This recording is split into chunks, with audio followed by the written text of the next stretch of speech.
Le yoga est bénéfique pour la santé. C'est en tout cas ce que disent de nombreuses petites études, mais encore faut-il en être sûr statistiquement. C'est pourquoi des chercheurs ont repris toutes ces petites études et les ont rassemblées dans ce que l'on appelle une méta-analyse.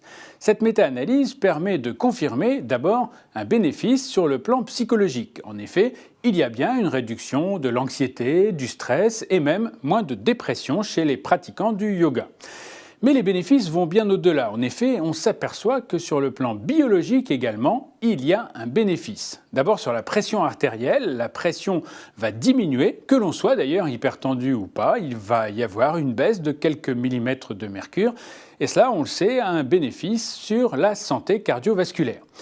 Les bénéfices vont également sur le plan métabolique puisqu'on s'aperçoit que le mauvais cholestérol, le LDL cholestérol, a tendance à diminuer lorsque l'on pratique le yoga et qu'à l'inverse, le HDL cholestérol, le bon cholestérol protecteur, a lui tendance à augmenter.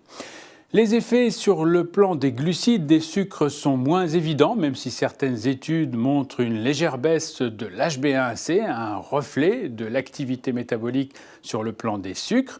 Mais il y a en tout cas un bénéfice sur le plan de l'indice de masse corporelle, c'est-à-dire de la corpulence générale. La conclusion des auteurs est que vraisemblablement, la pratique du yoga améliore non seulement le plan psychologique mais le plan cardiovasculaire et que les bénéfices sont donc évidents même pour quelqu'un qui ne pratique par ailleurs aucune autre activité physique.